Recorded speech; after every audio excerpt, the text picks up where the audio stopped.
Domestic violence is one of those complex social problems that takes a lot of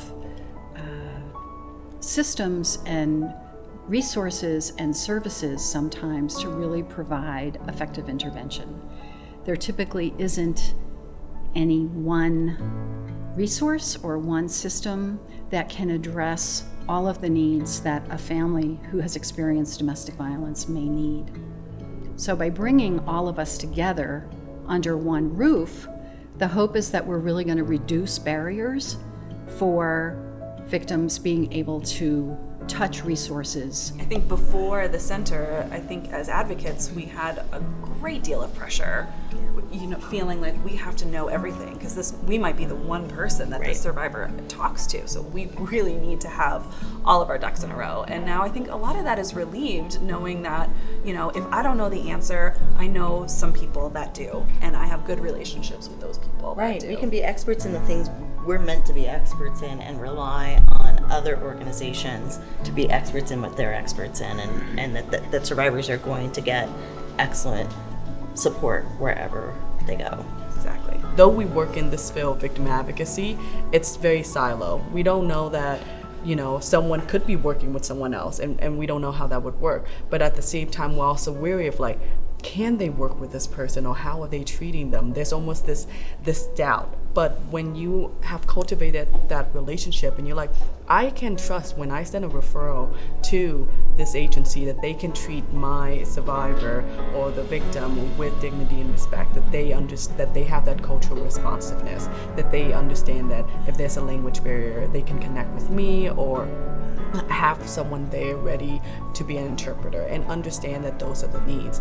And if not, we're able to work with each other and help support each other in those gaps. And I feel like when service providers are able to cultivate those type of relationship and trust and almost enhance what we have already, it makes it a safer environment and a bigger support for the communities in general. And I think that that's what the center really provides. We've commented about how we're organizations, but the collaboration really worked out well because we've learned that we're just not organizations, we're people who are working for organizations, but really invested in what we do. And you see that, you see the energy, and it's fun to be a part of, so that we're all involved in a focus of trying to help people and succeeding at helping people. Through the 5 years that Safe House has had a presence here, I've seen those relationships grow to an extent that I never saw possible. And I remember early on, even kind of making little jokes that it was funny to me to see some of our advocates, truly making friends with a cop. I never thought that would be, and it's just so wonderful to see that the work, of course, has helped support survivors in feeling safe and comfortable accessing, the full variety of services in our community. But it's also really grown our field and our ability to trust one another and do this work in this community. It's really impressive from my perspective because we have proven here that nonprofit, private agencies can effectively work with system-based organizations. I've gotten to go down the hall and knock on the DA's door and say, I have somebody who just is really confused about what's happening with their case. And they've come down and, met with that person and explained what was going on and why this decision was made or when that decision would be made.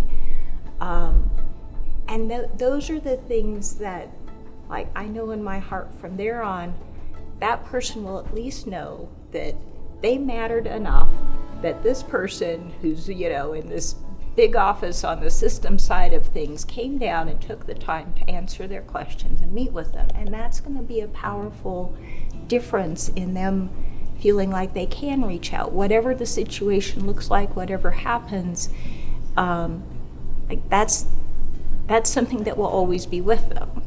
Yes, there are many cases in my experience where it is very helpful to have everything under one roof.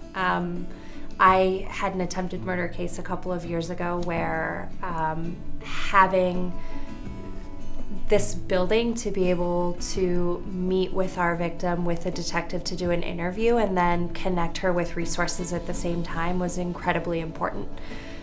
It was wonderful to be able to have everyone here so that she didn't have to go anywhere else in order to get not only the resources she needed, but to be able to also speak with us for the purposes of investigation. Yeah. So when it works, it really works. So the idea of the Family Justice Center model is to bring all of those three resource systems together under one roof. So a victim could come through one doorway and have choices about which of those resources and systems they did or did not want to interact with. But really being able to build on and allow for a more collaborative response between those various systems when that was going to be of benefit to increasing a victim's safety and in helping hold offenders accountable. You don't have to know what you need. You just have to know you need help. In many communities, it's just very tunnel vision on certain places that I can or can't go. But with the Rose Andom Center, it could really open up to a variety of opportunities. Survivors do come to this space and they start with that hesitancy, and then they get to see everyone and how we're just people, and we are welcoming and supportive, and then they decide for themselves that they are wanting to engage with another partner. That's really amazing. The one thing that has been very heartening to see, though, is that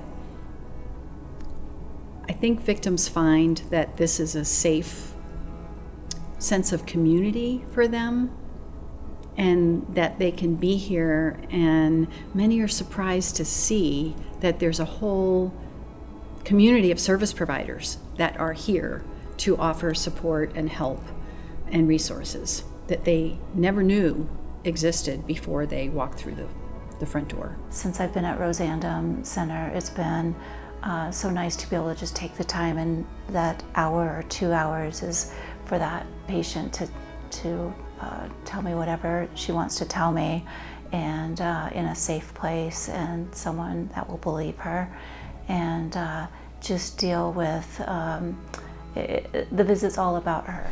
It's such a great resource for us to be able to, I guess, provide for them when they have an ongoing criminal case. Whether that's now being able to be seen at the medical clinic, or being able to talk to the detectives as part of the ongoing investigation, or just getting resources that they need through Project Safeguard, or just talking to civil attorneys if they're looking to get a divorce. It's been very consistent feedback that many victims express feeling a sense of hope after being here that they haven't found before. That even though they know it may be a journey ahead of them to work through the challenges that they're facing, that by coming to the Rose Andom Center and seeing the variety of resources that are here, they feel hopeful. I think one thing that has really meant a lot is that just the name, the Rose Andom Center, and the visibility in this community shows that domestic violence matters to this community. And in Denver, we take it seriously. And there's not just one professional, but there is a team of professionals that entirely dedicate every day to do this work. And not every community can say that. Mm-hmm. So that is a big deal. Someone will say, I need resources for a client who's a victim of domestic violence, and all of a sudden there are all of these responses that say, call the Rose Andom Center. I hope it grows, which I think it will, as the word gets out and patients or clients learn more about the Rose Andom Center. So the most rewarding part of this job, I think, is when survivors come back and just tell us how much they appreciate what we've done for them, and that it's helped them and it's changed their life. I would like for survivors to know that there is a great deal of support at the Rose Andom Center.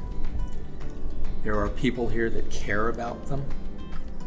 There are people that are willing to do everything they can, even on weekends, even after hours, to help them feel safe and be safe, and to help guide them through any of the decisions that they believe are necessary in order to keep themselves and their children safe.